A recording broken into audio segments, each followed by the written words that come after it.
జ్ఞానస్వరూపులకు స్వాధ్యాయ ప్రియులకు హనిత నమస్కరిస్తూ 42వ రోజు దేవరహస్యాలు మేబీ ఒక 3-4 ఆడియోస్తో కంప్లీట్ అయిపోతుందండి ఈ పుస్తకము.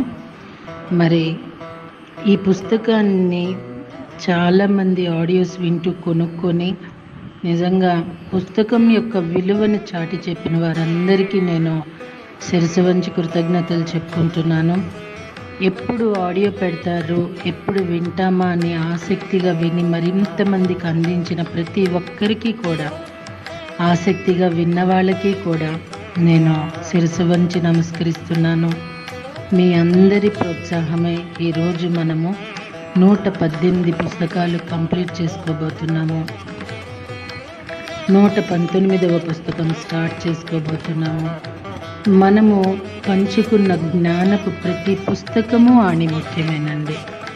సో మరి సరోజ మల్లికార్జున్ గారు ఆమె అనస్తాషియా బుక్ చెప్పటం విని నేను ముందు నాలో కూడా చాలా మార్పు వచ్చింది అది విన్నప్పుడు. సో ఆ మేడం ద్వారా మనము ఇమ్మోర్టల్ టాక్స్ అని హనుమంతుడు చెప్పిన మెసేజెస్ పుస్తకం రూపంలో వచ్చాయి. అది తన ద్వారా రాబోతున్నది. మరి ఈ టైంలో మనము ఇలాంటి ఎనర్జెటిక్ బుక్స్ మాత్రమే పంచుకుంటున్నామంటే మనము ఒక స్థితిలో ఉండబట్టే ఇవి అర్థం చేసుకోగలుగుతున్నాం. నిజంగా స్వాధ్యాయానికి ఏ సంస్థ పెద్దపీట వేయలేదండి. ఒక పత్రిజీ మాత్రమే పెద్దపీట వేశారు. ఒక చిన్న విషయం మీతో నాకు పంచుకోవాలని ఉందండి. అన్నీ పంచుకుంటూ ఉంటావు, ఇంకెందుకమ్మా అడగటం, పంచుకోక అంటున్నారా? అలా అయితే ఓకే అండి.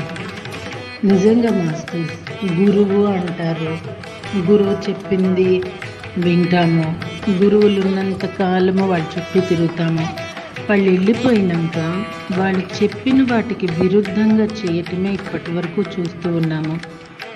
పత్రిజీ మనకి వస్త్రధారణ ఇవ్వలేదు, ధ్యాన జ్ఞాన ప్రచారాల్లో డబ్బు అన్నది పెట్టలేదు. వస్త్రధారణ పెడితే ఒకదానికి పరిమితమైపోతాము. స్నేహం అనేది, స్వేచ్ఛ అనేది ఉండదు. పత్రిసర్ కూడా ఏ వస్త్రధారణ లేకుండా ఆయన అందరితోనూ స్నేహంగా ఉన్నారండి. నిజంగా ఎక్కడ మనము చూసినా కూడా, నేను ఎంతోమంది గురువుల్ని చూశాను చిన్నప్పటి నుండి. ఎవరైనా సరే వాళ్ళు ఒక గొప్ప అన్నట్టు ప్రవర్తించారే కానీ పత్రిసర్ లాగా ఒక సామాన్యుల్లా అందరితోనూ కరచలనం చేసుకుంటూ వెళ్ళిన గురువుని నేను ఎక్కడా చూడలేదండి. పత్రిసర్ నా పాదాలు కాదు పదాలు పట్టుకోమన్నారు. నిజంగా నన్ను కట్టిపడేసిన పదం అదే మాస్టర్. నిజంగా పాదాలు పట్టుకుంటే ఏమొస్తుందండి? పదాలు పట్టుకుంటే మనలోకి మనము వెళ్ళి, మనలోకి మనం చర్చించుకొని, మనలోకి మనము తర్జన భర్జనలు చేసుకుంటూ మనల్ని మనంగా తీర్చిదిద్దుకోగలము. అదే సార్ నుండి నేను నేర్చుకున్నది. ఆయన మనం గురు శిష్యులం కాదు, మీ శ్వాసే గురువు అంటూ ఉంటారు. అందుకే నేను ఎక్కడ పత్రిసర్ని నేను గురువుగా అనుకోవట్లేదండి, గురువు అని కూడా నేను సంబోధించను. ఎందుకంటే సరే చెప్పారు, గురువు అనేవాడు తెలిసింది మాత్రమే చెప్తాడటండి, ఆచార్యుడు ఆచరించింది చెప్తాడంట. మరి పత్రిసర్కి గురువు అనే పదము చాలా చిన్నదనిపిస్తుందండి నాకు. పత్రిజీ ఒక మహా చైతన్యము. ఆ చైతన్యాన్ని అర్థం చేసుకొని అవసరమైంది అనుసరించి మనల్ని మనం మార్చుకోవటం చాలా ఉన్నత స్థితి అనిపిస్తూ ఉంటుంది. ఆయన విగ్రహారాధనకి విరుద్ధం మాస్టర్. విగ్రహాన్ని పూజిస్తే మనం అక్కడే ఉంటాము.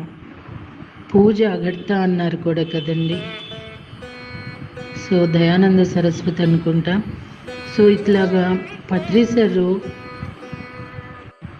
శిలను చూసి శివుడందురే, శిలలు శిలలే కాని శివుడు కాదే, తనలోని శివుని తానెరుగనేలా విశ్వదాభిరామ వినరవేమ అన్న వేమన్న వారి పద్యం ఎన్నోసార్లు చెప్పారు. మరి ఈరోజు సొసైటీలో ఏం జరుగుతున్నది? పత్రిసర్ని విగ్రహాలుగా చేస్తున్నారు. ఇది ఎవరికైనా విరుద్ధంగా అనిపించినా ఇప్పుడు నేను నా మనసు విప్పి మీతో పంచుకుంటున్నది అది అసహజం అనిపించినా, అసందర్భం అనిపించినా, అజ్ఞానం అనిపించినా నేనేం చేయలేనండి. నిజం చెప్పాలంటే దేనికైతే వ్యతిరేకమో అది ఇప్పుడు ఇక్కడ పుడుతుంది. ఆయన పూజలు వద్దు అంటే ఆయన మెడలో దండలేసి బంతి పువ్వు పెట్టడం, ప్రేమతో విగ్రహం చేయటం అది కరెక్ట్ కాదండి. ప్రేమతో ఆయన చెప్పింది ఆచరించటం కరెక్ట్. సో ఇది ఎక్కడికి వెళ్తోంది? షిరిడి బాబా ఉన్నప్పుడు ఆయన చెప్పింది ఒకటి, ఆయన అసలు చిరిగిన కఫ్నీలు కుట్టుకొని వేసుకున్న ఆయనకి ఇప్పుడు పట్టు వస్త్రాలు పెట్టి విగ్రహాలకి పూజలు. సో అండి, గురువు షిరిడి సాయిబాబా ఆయన చెప్పింది ఆచరించొద్దు, ఆయన చెప్పింది ఆచరిస్తేనే 11 సూత్రాలు చెప్పారు ఆయన తరిస్తాము. కానీ అది మర్చిపోయి పూజిస్తే చాలు అనుకుంటున్నాము. ఆయనకు విరుద్ధమైంది ఆయనకి చేస్తే ఆయన మెచ్చుతారా అండి?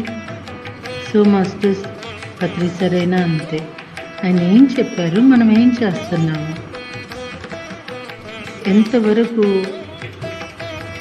మనము పత్రిసర్ని అర్థం చేసుకున్నాము, పత్రిసర్ చెప్పిన ఒక కరెక్ట్ వర్డింగ్కి మనము ప్రతిరూపంగా నిలిస్తే అదండి మనం ఆయనకి కృతజ్ఞత అనుకుంటాము.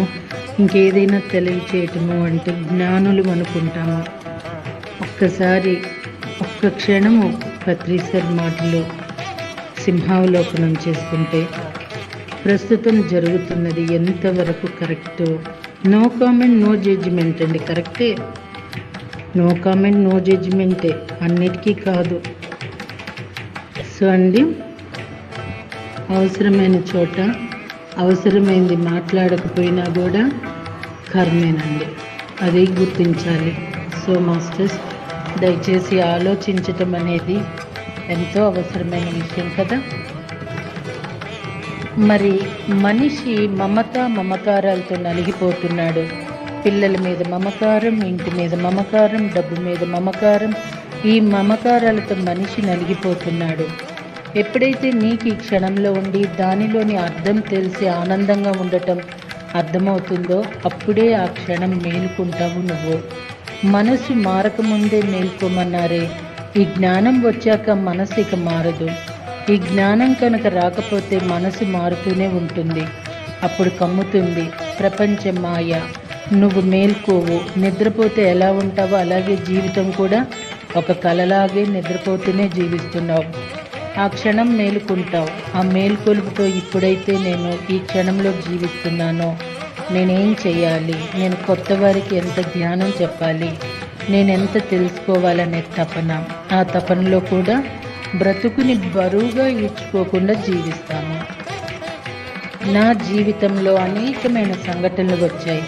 అనేకమైన విషయాల్ని ఏం తీర్చాలో, ఎలా సరిచేయాలో, నేనేం చేయకూడదో తెలియక నలిగిపోయాను. కానీ ఏది ఎలా జరగాలో అలాగే జరుగుతుందని నేను ఎంతో ఆత్మశక్తితో ఎంతో ఆనందంగా అద్భుతంగా ఉన్నాను. ఆ ఆత్మానందం మీరందరూ పొందాలని నా కోరిక. మేలుకో నారాయణ, తిరు వెంకటాచలపతి మేలుకో అంటే వెంకటేశ్వరుడు నిద్రలేవడు. మనలో ఉన్న అజ్ఞానాన్ని తొలగించుకొని నేనే నారాయణుడని తెలుసుకోవటమే మేల్కో అంటే. మేల్కో అంటే తెలుసుకో. నీవు సత్యంలో ఉన్నప్పుడు ప్రపంచమాయ కమ్మదు. ఒకరు బాధపడుతూ ఉంటే దయా దాక్షిణ్యం లేకుండా ఉండటం అనేది సామాన్య మానవుని యొక్క నైజం. ఇక్కడ నీ ఆలోచన సవ్యంగా సత్యంగా ఉంటే నీ నుంచి ఆ సమస్యలు, మీ కుటుంబంలో ఉన్న సమస్యలు, మీ సంఘంలో ఉండే సమస్యలు, ఈ భూమండలంలోని మొత్తం సమస్యలు తొలగిపోతాయి. ఇది పత్రిజీ యొక్క ప్రణాళికలో మొట్టమొదటి భాగం. ఇంత పెద్ద ప్రణాళిక వేసుకొచ్చారు. ఇంటర్ గెలాక్టిక్ ఫెడరేషన్లో కూడా ఎవ్వరూ చేయలేకపోయారు. ఈ భూమి మీదకు రాలేకపోయారు. అందరూ మా వల్ల కాదన్నారు, జరగదన్నారు, రకరకాల అభిప్రాయాలను వ్యక్తపరిచారు. గెలాక్టిక్ ఫెడరేషన్ అంటే నక్షత్ర మండలాల సమైక్య. అదొక పెద్ద గవర్నమెంటు. అప్పుడు పత్రిజీ ఆయన అక్కడ చైర్మన్, తప్పనిసరిగా జరిగి తీరుతుందన్నారు. అంత ఖచ్చితంగా ఎలా చెప్పారంటే, ప్రతి మానవుడిలోనూ అద్భుతమైన శక్తి ఉంది, అద్భుతమైన జ్ఞానం ఉంది, కానీ వారు కృత్రిమంగా జీవిస్తున్నారు. కృత్రిమత్వంలో నుంచి సహజత్వంలోకి వచ్చిన మరుక్షణం వారు జ్ఞానోదయం పొందుతారు. దానికే కంకణం కట్టుకొని దిగారు పత్రిజీ భూమి మీదకి. మరి తక్షణం మీరు మేల్కొంటానంటేనే మీకు స్ఫూర్తినిస్తుంది. నీ కుటుంబంతో నువ్వు హాయిగా ఉన్నావంటే నీ తృప్తే కారణం. అబ్బాయి ఇప్పుడు హోటల్కి వెళ్ళేవాడిని, ఈ కరోనా వచ్చింది, సినిమాకి వెళ్ళేవాడిని ఇలా అనుకుంటే ఇంకా ఎక్కడ నీకు తృప్తి? ఈ క్షణంలో నువ్వు తృప్తిగా ఉండలేనప్పుడు, ఏదో రాని దానికోసం నువ్వు ఆలోచిస్తున్నప్పుడు ఈ క్షణంలో ఆనందం పోగొట్టుకుంటున్నావు కదా. ఈ అరగంటలో ఆనందాన్ని పోగొట్టుకున్నావు కదా, గంటలో ఆనందాన్ని పోగొట్టుకున్నావు కదా, సంవత్సరంలో ఆనందాన్ని పోగొట్టుకున్నావు కదా. ఇక ఇంతే, ఇదే పరంపర జరుగుతోంది. ఒక్క క్షణం కనుక మేల్కొని నీకు ఉన్న దాంట్లో నువ్వు తృప్తి చెందటం, ఇదే ఎప్పుడో చెప్పారు, కానీ ఇది నాకు ఇప్పుడు అర్థమైంది. ఎన్నో అనుభవాలు వచ్చాయి, ఇప్పటికి అర్థమైంది. చెప్పగానే అర్థం కాదు, దానికి అదే రావాలి. ఆ విన్న అనుభవాన్ని కొంచెమైనా అర్థం చేసుకోవాలి. నా అనుభవం ఇంకొకరికి కొద్దిగానైనా సమర్పిస్తేనే అదే నాకు ఆనందం. తృప్తిగా జీవించాలంటే ఏ పనైనా ఇష్టంగా చేయాలి. మన కుటుంబమే పెద్ద ఆధ్యాత్మిక మార్గం. ఇంకా ఎక్కడికి బయటకు పరిగెడతాం చెప్పండి? సంసారులం కదా, మన జీవితాన్ని నెట్టుకు రావాలి. అదే అప్పుడే నువ్వు తక్షణం మేల్కొంటావు. ఆ మేల్కొల్పే సత్యమైనది. సత్యం అంటే ఏమిటి? అనేకమైన కోణాలు ఉన్నాయి. వాటిలో మేల్కొల్పే సత్యం ఈ క్షణంలో నువ్వు ఆనందంగా ఉండటం, మనసు యొక్క కోరికలకు బానిసవ్వకుండా ఉండటం. అవన్నీ ఎలా సంభవిస్తాయి అంటే ధ్యాన, జ్ఞాన, సజ్జన సాంగత్యం, స్వాధ్యాయాల ద్వారా. ఎంత చక్కటి అవకాశం ఇచ్చారండి. ఈ మాయలో నుంచి ఇప్పుడైనా బయటపడదామా? మనకి ఎవ్వరూ చెప్పరండి నువ్వు ఇలా ఉన్నావని. ఒకవేళ చెప్పినా మనం వినం. ఎవరికి వారు నేను పద్ధతిగా సరిగా ఉన్నాననుకుంటారు. అనుకోవటం వేరు, అర్థమవటం వేరు. మనల్ని మనమే పరిశీలించుకోవాలి. అలాగే ఎందరో ఉన్నారండి, అందరిలో నేను ఒకదాన్ని. అలాగే కొన్ని ఆణిముత్యాలు ఉంటాయి, ఎన్నో ఆణిముత్యాలు ఉన్నాయి. కొందరి ఫోటోలే గోడలకు ఎక్కాయి, అందరివి ఎక్కలేదు కదా. ఒక కృష్ణుడు, రాముడు, గాంధీజీ వగైరా వారందరూ ఆణిముత్యాలు. మరి మనం ఎవరం పనికిరాని వాళ్ళమా? ఎప్పుడైనా ఆలోచించామా? వాళ్ళు గొప్పవారు, మనం కాదు అని దిగజారిపోయాం. ఎందుకని? మనం ఆణిముత్యాలమే, కానీ ఆణిముత్యం చుట్టూ మాయ అనే ఒక మసి పూసుకుపోయింది. ఆ మసి ధ్యానంతో తొలగిపోతుంది. తొలగగానే ఆణిముత్యం మెరుపు బయటకు వస్తుంది. ఒకసారి సాధ్యమైనది ఇంకొకరికి సాధ్యం కాదా? ముత్యాల ప్రపంచం ఇది, ధ్యాన ప్రపంచం ఇది, యోగ ప్రపంచం ఇది. అంతా భోగమే. భోగమంతా నందనవనమే. నందనవనం, దానికోసం మనం ఎంతో కష్టపడాలి. అంటే ప్రతి ఒక్కరికి ధ్యానం, శాకాహారం తెలియజేయాలన్నమాట.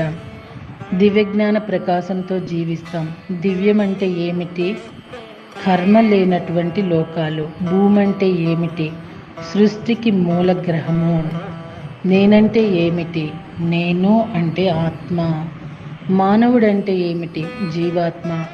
ఇవన్నీ అవగతమవుతాయి. చదివినా విన్నా అనుభవం రాదు. కేవలం ధ్యానం ద్వారానే సాధ్యం. ఎవరికైనా సరే ఒక్కటే మార్గం, అది ధ్యాన మార్గం. ఎందరో మహానుభావులు ఉన్నారు, వారందరూ మళ్ళీ తెరపైకి రావాలనుకుంటున్నారు. వారందరి కోసమే పత్రిజీ వచ్చింది. అన్నీ తెలిసిన వారి కోసం పత్రిజీ రాలేదు. ఏమీ తెలియని వారి కోసం, అజ్ఞానంతో దుఃఖంతో అల్లాడిపోతున్న వారి కోసం, గిలగిలలాడుతున్న ఆత్మల కోసం, సాయం చేయడానికి కోసం పత్రిజీ ఈ భూమి మీద ఆవిర్భవించారు. మరిప్పుడు ఈ కాలంలో ఎక్కడున్నామంటే 118 సంవత్సరాల ముందు ఉన్నాము. మరి ఆ టైం మిషన్ ఇవన్నీ విన్నాం కదండి. అంటే 5వ పరిధిలోకి వెళ్ళాం. మన భూమి 3వ పరిధి. ఇదే నిదర్శనం. మరింత అవగాహన, జ్ఞానం నాకు ఎలా వచ్చింది? అక్షరం ఒక రాదు, ఎలా మాట్లాడాలో తెలియదు, ఏం తినాలో తెలియదు, ఏ సమయంలో ఎలా ఉండాలో తెలియదు. ఒక మాట ఏదన్నా చెప్పినా కూడా నా బుర్రకి ఎక్కేది కాదు. నాకేమీ అర్థం కావటం లేదంటే నా బ్రెయిన్, మెదడు ఎలా ఉందో అర్థం చేసుకోండి.